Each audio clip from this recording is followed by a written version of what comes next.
Hey guys, Scourge McDuck or SMD here. I recently started coaching on MetaFi, so I figured I would go over some of my recent pub games that I played during the major to bring more attention to that. If you would like private coaching, the link will be in the description. Okay, so in this game, I picked TA. I actually have a little bit written down, which I don't always do for these pub reviews, so I'll read what I wrote down quickly.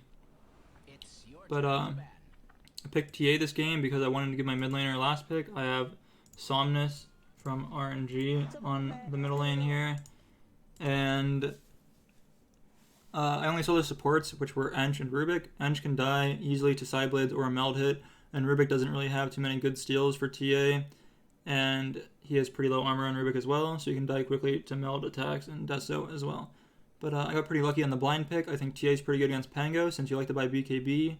You also level up pretty quickly on TA and can get the Meld Dispels talent at level 20, which will help you deal with the Lucky Shot. And the main reason why I think TA is good against Pango is the long range with Meld attacks, which will allow you to quickly burst Pango before he rolls, and even after he rolls, you can continue attacking him and kill him with Meld and your high attack range with Dragon Lance and potentially Grove Bow.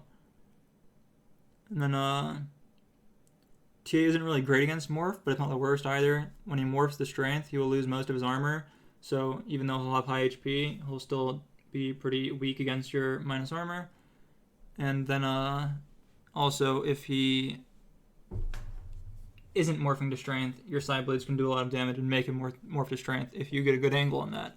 Batrider, however, was their last pick, which is a clear counter to TA, and in this case, it's an offlane Batrider. And with a wand, he can't really pressure me too hard, and so that'll make the mid game the most worrisome for me against the Batrider. But the lane shouldn't go that poorly, in my opinion. So I'm not too sure who Kira is on the Rubik, but yeah, we're against Little Nick, who was previously on 5 Red 4 staff, also on my team, The Cut. And Quinn, who was on Quincy Crew, now Sonic, who just played at the Major. This game was before the Major had started, I believe. Leo Style, he played at last TI, I think he was on No Ping last tour, and now on Infamous maybe. Somnus, who's on RNG, he used to play on LGD, he used to go by Maybe, he used to go by Somnus M. Yeah, you got me on TA. Frugos, one of my ex-teammates, been around NA for a long time. Pingu, another one of my ex-teammates, who just got promoted to Div 1 on Alpha, and Nico, or Red 2, who isn't in Division 2 on Simply 2 base. But, yeah, so we have 3 ex-teammates of mine in Somnus. But we're against Quinn, usually pretty high rank 6 right now, I guess, with all the pros in NA for the Major. His rank's a little lower than it usually is. But yeah, on TA, you normally want to skill Meld level 1. If you're against 2 range heroes, which I actually am in this case, you can consider not getting Meld level 1. And I'm not sure if that's a mistake in hindsight that I started Meld, but if you do start Meld, you normally want to like Meld in the lane, so when the creeps are connecting, you can double Meld shot someone and do a lot of damage, and because the minus armor does stack if you don't know that. And I believe the bonus damage is physical, so it'll do more damage the more minus armor you apply. So with a minus 10 from the 2 hits, the second 80 damage proc will be a lot higher, obviously, and so will your base damage. So you can Meld in the lane, but if you do the Meld in the lane, you gotta watch out for the creeps and the heroes attacking you. But yeah, because you'll be in the middle of the creep wave. But if you Meld in the rune, you just gotta watch out for too many heroes being around. So I do Meld on the rune here, and I think this guy might die. I don't remember, but I do get the 2 hits. I use the seal. There's no way he's dying, right? But sometimes you'll get a kill here in the lane, or you'll get a kill. Or maybe he does die with my team, but I mean, we'll see. I don't really remember. No, I missed my 3rd Meld shot, so it's fine. Yeah, I did secure us the rune though, so we got 3 runes though. I forced his heal, and I mean, our mid laner's pretty low, but their supports are pretty low at this point. So, pretty good trade though. We got the extra rune. Do lose a melee creep for being late to the lane. Yeah, I guess Meld still helps me secure range creeps. Right there, you can see what I did. That's like the Topson, I guess, is what you'd call it. You just aggro the creeps, so it stays back. They're not denying their range with their aggro, and I don't have 2 melees, so I can't deny mine anyways. This one is too low, and I had to take it in a tower because the Rubik playing aggressive. So by aggroing the creeps up here, it just keeps these creeps back here longer instead of going up here sooner. So the wave will be farther bat closer to my tower than their tower. And I'm not CSing the greatest right now. There's napalms and fade bullets I have to play around. Should definitely have a few more of these CS that I'm missing, I believe. Just not playing great. I think I missed the meld there, but still the last pick. Yeah, gonna buy boots first against the Batrider. Normally you can get away with buying Band of Elven Skin or Gloves of Haste, or sometimes even both. In this game against the Batrider, I definitely want the move speed so I'm able to run away. Yeah, I do have 21 charges already. Don't have my Q yet, so I don't really have ways to use the mana. No reason to really proc it yet. Sometimes when you get max charges, you want to use it so you can start getting more charges. So as you can see, spamming sticky now, and he doesn't really have to worry about giving me stick charges because I'm already full of stick charges. So yeah, but now I have level 2, so I definitely want to use my mana right away. I have 1.5 mana regen, and I have 20 stick charges. So I use my Q and then my W, just so I can get the bonus damage on the meld attack again, the 25 bonus damage, and then try to use the rest for CSing, and obviously block some damage. I have boots. The Rubik also has boots. It's 335, I'm 350. I tried to get a meld here, and yeah, once again I use my Q first, so I could get the extra damage, but was not able to get the meld. Missed a last hit for that, and then I missed another one, which I was sort of back in the lane for. Maybe I didn't have to. Probably could have played more aggressive for that one. Not sure why I didn't. Definitely not laning the greatest, but I'm ahead in my lane, regardless. Using my Q and my W there some more. This guy tries to man up on me. The Rubik dies to my Dazzle there. So, I mean, let's see. Yeah, he's got no boots. He's only got the Windlace. He's 339. I mean, I'm slowed, so I'm slower than him right now with the 5 napalm on me. But the boots are pretty nice. I meld him here, so if my Dazzle's attacking, I'll take more damage. If I can attack, I'll take more damage too. He's melded right here, so my Dazzle's, you know, attacking him. This is physical too, which is pretty nice. So he was able to use that on the bat. He takes some more extra damage because of the meld.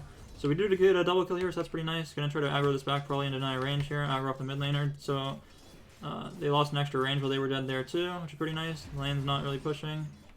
Yeah, I used my wand there. Pretty nice. I have a lot of mana. Like I said, the lane shouldn't be too hard against the bat in the off lane. You just get too many wand charges. He doesn't get like solo experience like on mid lane, so his 6 isn't that quick or anything like that. If I was CSing better, you know, I'd probably be a little more ahead, but as you can see, almost doubling up on his CS here. I also have 11 denies, so we have a nice experience advantage here. Keep in mind this is their last pick too, so my mid laner got to see his matchup. And yeah, it's Somnus against Quinn. I mean, Quinn's really good, don't get me wrong, but Somnus had the last pick, and he's doing pretty well in the mid lane, it looks like. They're mid, so they have the small camps to farm too, so their CS and the waves meet first are going to usually be higher. But Somnus has 9 denies to 0, so that's pretty good for us, I would say. So right there, I think that's a little trick. If you don't play much TA, I'll explain it. So whenever you get level 6, I think you can do it before you get level 6, but it used to be bugged and not work if you're dead, so that's something to keep in mind. But you go click, what is it? Show shared unit control options, and you give trap control to all of your teammates so they can use it. And whenever you get your shard, if you do get your shard, I like to remind my team again that they have trap control and that they now silence. But yeah, so you don't have to worry about looking at your traps, you can just give control to your teammates. Probably going to slow down a bit now, start to push the wave in jungle, try to get neutral items. Might not have much to say here, but we will see. I have a stacked camp here, so I do a pull actually. Creeps will tank, so I take less damage too, and I can get the neutral items. I think it looks like I missed one last hit there, but denied 3 creeps. Got the lane back. Yeah, placing lots of traps, so the bag can't really go on me, once again. Oh, I bought a Windlace too, which some carry players always buy Windlace. Like Skitter, I feel like always buys a Windlace regardless of his hero. Like on Medusa, for example, I like to buy Windlace after Manta, so to help with cutting waves. But on TA, I know Quinn used to always buy it on mid TA, but I don't see a lot of carry TAs buying the Windlace too often nowadays. But I'm against a Batrider, so I bought a Windlace. So that's something a little interesting. Maybe lower ranked players wouldn't think of things like that, but extra movement speed against heroes that slow you is definitely valuable. And I have my own slows now as well. So it'll be really hard for this guy to go on me. I can play around traps and I can play around my move speed. And should be pretty safe up here until they rotate more heroes. So yeah, constantly placing traps. Did I meld him or the creep there? But if I ever have the opportunity to meld him, I should. Just make him a little more scared to go on me. I just didn't meld the creep though, I guess. Just want to make sure I got the last hit. And then, yeah, just pushing the lane, farming the jungle. As you can see, I'm quite ahead of the Bat Rider in CS. Net worth's pretty good too. I got the assist. Or I guess I got the AoE gold on the other kill too. But I didn't technically get the assist for the Rubik kill. Because I didn't hit him. Yep. Just placing traps. They're trying to play aggressive. Something I definitely noticed. Sometimes I even forget. But a lot of like lower skilled TA players will definitely not place enough traps. I'm probably not even placing enough right now. It's up. I can place one here probably. I can place one here right now. Maybe it's bugged too, actually. I have 3. It says I only have 2 in the replay. But yeah, place traps. They were trying to go on me. Just trap to slow them and damage them and just sort of let them know that I see them because I just want to leave. If I don't let them know I see them, they might actually think they can dive me and might actually be able to dive me. So I just popped it. Had a 1 stack here, gonna go farm it. Yeah, there's a Morphling now top. Siege wave coming. I just sort of want to play safe, get my farm up right here. I'm not sure if my team told me to TP or if I just saw the fight happening, but I TP to this fight. And yeah, I mean, I have... this is interesting too, actually. Normally I will max meld. Sometimes I'll leave the side blades at 1 even. It used to be pretty common to get 2 in it, but I saw some players leaving it at 1, especially if you have a fast Dragonlance. You can leave side blades at 1 and still farm pretty effectively, and the meld's really nice, and then you'll have meld max by your Deso timing for sure for Roach. Sometimes if you go too many points in side blades, you want to have max meld by the time you want to Roach, which is really bad, because if you meld when you're killing Roach with meld, you want to meld, wait for it to come up, and then attack Roach, and then you'll double meld right away, and then you'll have a third meld in 5 seconds once it comes up, because the duration is 12 as you see. So you'll have 3 meld stacks on him, and he'll die really quickly. So it's really nice to have this max by the time you Roach. So getting too many points in side blades can make that harder. I guess just against the Pango and the Bat Rider this game, I was favoring more points in side blades. So I'm not the richest, especially for being like TA. Farm pretty fast usually. I do have 4 kills with 0 deaths. I didn't really have many stacks. I had like 1 large camp stack. Maybe I have ancient stacks that I haven't farmed yet, not sure. But yeah, if you watch some really good TA players, I think a really important thing is like getting that fast Dragonlance. And in this game, mine's not that quick. I've seen them at like 8 before, but I didn't get any kills either in my lane, so maybe it's fine. So Morph TP'd here, which I think's pretty crazy. Wasn't he just top and took the tower? Yeah, he's top and took the tower. The DK is top. He pulled back too before leaving. His top would have been pretty safe for him, I think, with it coming back there. Maybe the Void Spirit was ganking him, or he thought the Void Spirit was ganking him. But I still don't think bottom's where you want to be right now on Morph, so we're just going to attack him and attack his tower, and he's just going to watch it die.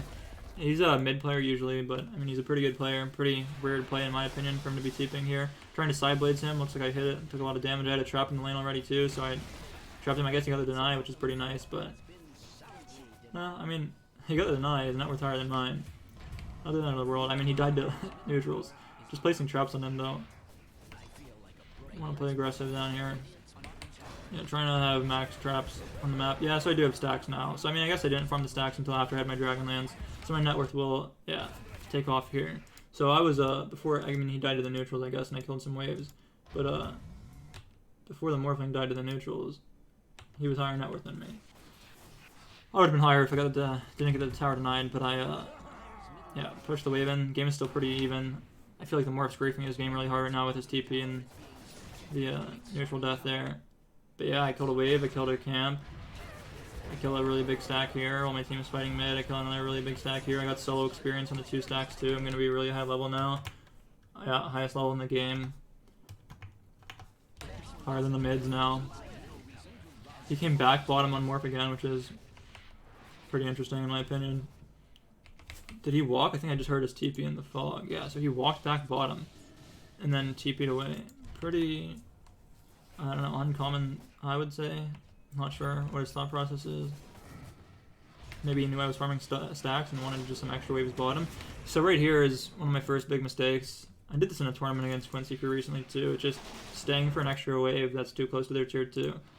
I'm not sure if they had any wards on me. The bat was preemptively set up. I mean, the bat just wants to catch this wave anyways, so if they see the TA, it's just so free for them to TP in an extra hero, because the bat's gonna want this wave under the tower anyways.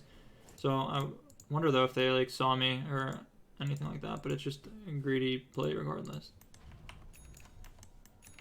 So they did see me under this ward, and then I mean the bats, but look, the bats here way before this, and then yeah, I mean he sees me walking towards the Pango, pinged it out. Probably said he's gonna TP. Yeah, I mean, just really bad play. Give them a free kill on their TA, who is highest net worth. Yeah. Gonna delay my Dusso. I'd probably have it at like 15:30. I'd have it by now for sure. We did stack the camps. I may have pulled for it oftentimes if I do a death like that, even if it's like a good death, but this one's pretty bad. I'll tell my team to stack though, so it kind of makes up for the fact that I died. I only really lost out on the gold I lost while I died, and then these camps, like this wave's still here, and I got the stacks, and I got these 2 spawns. I think you get a little bit less gold when they're stacked maybe now, but my teammate gets some gold or something like that. So, I mean, it's pretty even overall, but a little less gold for me. Pretty okay that my team stacked. Pretty, I mean, really bad death, but like, I'm not sure if I communicated or if my team just knew that they should stack for me because I'm dead, but it sort of salvaged my death there. So right here, I mean, I have my Dusso. I'm just connecting to my team. Get a kill. First kill of the game. Don't want to play too aggressive on bot and die again. Yeah, the Morphling's playing a bit psychotic here for sure, but he has Lincoln. I guess he just thought he was more safe than he was. I mean, he's not a bad player. He's only 1 and 2. His net worth's still the 2nd highest in the game. But I guess his other death was the neutrals too. But he's been playing bottom a lot. But I mean, his net worth's not really tanking because of it. So I mean, he died in neutrals and he died there. Maybe the way he's playing on the bottom lane isn't even bad, but it just seems odd to me. I know Hector likes to stay in the safe lane a lot when he plays carry and farm around this jungle, which is pretty uncommon for most carry. So I mean, here's the second really big mistake I made in this game. So we're up 4k gold now, but we're on Dire, so we're just naturally playing down here more. And right here, I thought they could potentially be roshing. They have high physical damage on Morphling, and they have Untouchable, and they also have Lucky Shot. So it's really easy for them to rosh, and I probably should have had a trap before now, but I mean, there's a high likelihood that they'll just place a sentry if they want to rosh anyways. But yeah, they don't have one yet, so I mean, that's probably a big mistake by me. I was farming these camps at some point, and I should have put a trap in rosh. But I mean, there's still like the likelihood that they'll just be warded. If they're really good against TA, I feel like you should almost always have a trap here, just so, you know, if TA's playing down here, which is normally where he is, and you have a sentry here and you kill his traps, it's really inconvenient for him to get new ones. So even if I did place it there, they have a pretty easy counterplay to just, you know, have an early sentry. But the fact that I didn't is a big mistake. So I mean, I was just sort of trying to trap Roche here because I thought they were, or I mean, I guess maybe, I mean, right now I see the Morphling. I know they're not doing it, and the Ench, which are the two heroes I said could Roche. But I guess because I saw them, I thought now was a safe enough chance to get the trap in the Roche bit. But I mean, I'm only doing this because I'm scared of the Roche, but this is just so bad. They have a ward here, and they have this entire side. The rune's spawning too, so they're going to be looking at it. And you just can't do that in like a high skilled game for sure. And you should treat your games like they're high skilled, and I'm against high skilled players here. So there's no way I should be doing this. So game's pretty bad now. They definitely could have roached, I think, while we were dead, or while I was dead. They didn't. They did kill our entire team though, and I guess they're gonna roach now, and they took the mid tower. So I was worried about them roaching, and I just walked into them and died, and then they get a roach. If I want to do that play, I definitely need to be smoked. Just crazy bad play there. I did get a Grove Bow, which is really lucky though in this game. Gonna have to dodge them a bit now and finish another item because they have the Aegis. So I try to play towards bottom. We get a nice curse. Looks like the Pango does die for it. Gonna fight here, trying to sideblades the Rubik off the Morph and the other support. I do get clipped, so what I do here is I TP right away. I don't want to be on this cliff all fight. And luckily they weren't able to stop it, so I'm able to come back and play the rest of the fight. But fight's kind of over at that point anyways. So I mean, we were up 4k gold before I died mid, and yeah, I mean my two deaths are just really bad. This is like a really free game. I got counterpicked in lane, but still won my lane because, like I said, it's not that hard of a matchup. But I wasn't super ahead. I did have stacks. I did come connect to the bottom. I did help kill the Morph mid and the Rubik with my Deso, but if I just didn't have these deaths, they probably wouldn't have an Aegis. We'd probably have like a 6-7k gold lead. So, yeah, I mean, I'm just sort of reviewing the game and giving my thoughts on what I'm doing, just sort of letting people see what they can learn if they potentially buy coaching. If they like this kind of content, I can make more of it, but I'm definitely sort of griefing this game, you know, even though I did well in my lane and we do end up winning the game, I made it a lot harder than it needed to be. So we're playing around traps, playing in our tri-camp, are able to get 2 kills really quickly. I do have my BKB now. Something you can do is, yeah, I can meld this guy even though it doesn't do any damage, just so his teammates deal more damage to him because of the minus armor stacking with the Deso and the meld. So when he's cursed, I can attack him even without the damage, and I think I do that sometimes in the game. But yeah, they sort of invaded us. We were set up our own traps and had our BKB. I'm not sure if they knew about the BKB timing yet or not. And we killed them.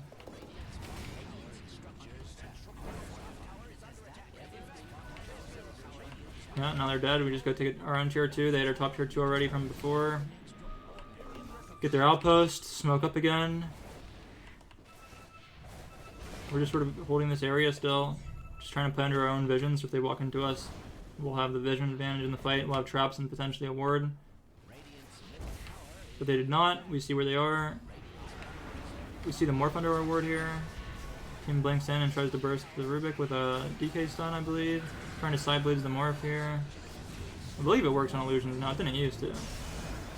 I know with like power cogs, I think it shows it working. Or maybe it does. There's some weird interactions with some things in Dota for sure. But let's just see how this goes. Can look at player view on Dire Fog. So we see the Rubik. We just want to burst him with this guy. But I guess I saw the morph, so I didn't instantly follow up. I also don't really want to blink too deep, I feel like. I want to save my blink for later. But I try to silence him. Yeah, I force his Manta with my silence. I believe I was informing my team that he had no Manta. Their Void Spirit has knives. Or Void Spirit can do a lot when this guy has no Manta. But yeah, so Void Spirit comes in. Yeah, I mean, I forced his... I think it's a good... Yeah, really good that I didn't blink on the Rubik right away. Because, I mean, I guess this guy's still living, but he has no damage now because he's full strength. But I forced this guy's Manta by staying where I stayed. Do end up getting lassoed. Still have my BKB. Didn't panic use it too early or anything. Maybe I did panic use it now, actually, to be honest. But, take down the bat. Take down the morph. I don't know how the morph ended up dying, actually. But we can look at it. So right here he's alive. He morphed down. Got cubed by Dazzle while he was morphing down. And then got hexed because of the shard. And died because of the damage over time, because he morphed full Agi. So, I mean, I don't know. He's a platinum morph, and he just played it last TI. He's not a bad player or anything, but I feel like, I mean, he plays on ping when he's playing USCs from Peru, but, I don't know. Definitely some not so great plays coming out from the Morphling in this game. Get a trap in Roche now. Now Roche can start to spawn soon, so we want to play around the top side. We have the bot tower and the bot outpost, and now we have the top outpost too, so there's no real reason for us to go bottom unless the wave's pushing really hard into us, and it's starting to push into us, but we're just trying to play together under our vision, under our trap vision, under our ward vision, around the Roche pit again. And we are able to kill the bat here. He blinks in, yeah, goes on our support, he just dies the meld. My BKB seemed okay there. I really want to kill the bat. I guess he has no lasso, maybe I shouldn't, but like in the game I really wanted to kill him. And there's like a roll coming through. I think that BKB was fine. Yeah, hitting this guy through his roll. He's pretty tanky, and he got like some W stacks, I think. Yeah, he went for the strength blink. He just has high HP here. But a lot of times against Pengas, especially when they play really greedy with like Maelstrom Diffusal type stuff, Yoles maybe even, but I guess with Yoles they can be a bit defensive. But you can kill them while they're rolling. Yeah, trap silence against the morph's pretty strong. Starting to roll. I already had a trap there, it looks like, so we had vision of him, silence him with it. Kill him. Level 25 now. Free Roche for us. Only up 4k gold, which is kind of crazy because before my second death, we were up 4k gold, and it took a long time to recover those mistakes that I made. But I'm playing around our vision and playing around our traps well, and I think just the silences that I was getting on the morph and, you know, some of his mistakes too. we were able to get our lead back, and now we have our Roche, which we should have had, you know, probably way earlier. And I think the game's probably just smooth sailing from here. Pushing lanes with traps. They're just trying to dodge us. We're trying to just cut all the waves, get all the waves in, so they can't really rat, and they'll be forced to come back and deal with us because there's just no creep waves for them to do anything. So they'll either have to come back to defend buildings or come back to try and get creep waves. But yeah, I think we messed up here. Or I guess his thing just didn't fly quick enough. But and the Q was CD on the Void Spirit, maybe. But yeah, so we all TP back for this guy, which is pretty good for them. Pretty good for the enemies, because now we're not playing aggressive. We thought we could get the kill. If we got the kill, probably would have been worth it. But now we're kind of off the map, so we sort of run back over. We're cutting waves, so it's not that big of a deal that we left a bit. Get a kill under a ward, kill a tower. Yeah, we're just playing super aggressive with wards and traps, giving us vision, killing heroes. Hitting buildings now. Cutting waves. And going high ground. It's hard, poking it when we can. But look, all waves are coming into them now. Still have Aegis, 5 seconds, Aegis pretty much gone. Kept the Grove Bow for a long time, I think it's pretty good. Especially against the Pango. Well, they ran into our traps and our wards again. We get a nice curse. Bat dies, get a silence on this guy, get a stun on him. Just dies the meld. Dies the physical damage, I have a Daedalus now. I guess I can go over talents and stuff real quick. I think level 1 talent, level 10 talent doesn't really matter much. Trap damage, pretty good if you're cutting waves. I think you need, yeah, I mean, it helps if you're cutting waves. I saw Ame going trap damage before. A lot of people just take attack speed nowadays. I've been just experimenting with taking attack speed more. I used to take the trap damage more often than the attack speed though, but I've been trying the attack speed lately. Side blades range, I don't see when that would ever be worse. I guess against like breaks maybe, like a Viper, you could get evasion, but like a PL, but I don't think that'll ever really be the case. Meld Dispels is normally always just better. Right now, definitely against the Lucky Shot and the Napalm, it's required.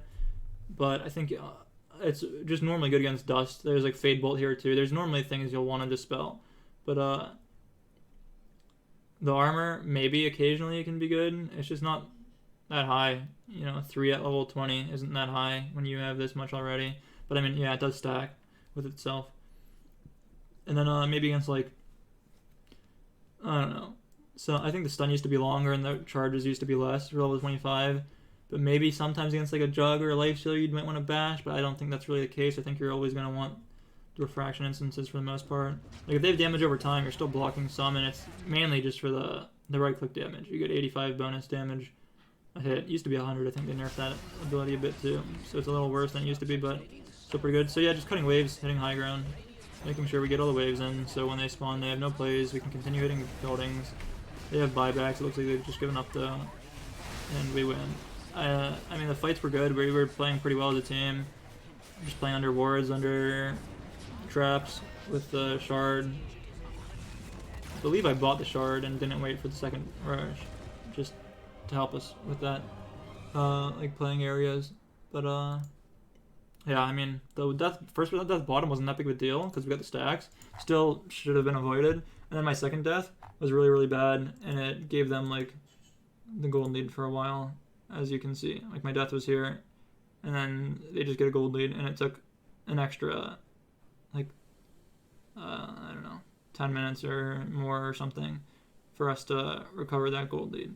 So if you're a carry player or a mid player even 5 players can probably have similar deaths, but you know, the higher your farm priority, the more important these types of deaths are going to be.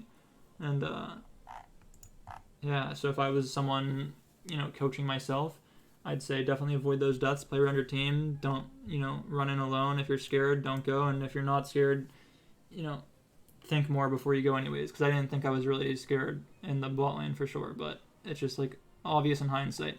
So avoid those deaths, and I would also tell myself to probably use my BKB better. But in this game it wasn't that bad, but in one of the other major pub reviews that I did, my BKB usage looked, they could have used a little work, so I'd go more in depth in watching those in my replays. But for the most part, it went okay. Maybe CSing in lane was a little bad in the early game as well, and I'd probably watch, like, note to myself, watch more TA replays, focus on the laning in those replays, and focus on those first 2 item timings. Focus on getting a quicker Dragonlance and quicker Deso, because if you have those items quicker, you can get quicker Roche and you can play more aggressive. But yeah, that's it. Thanks for watching.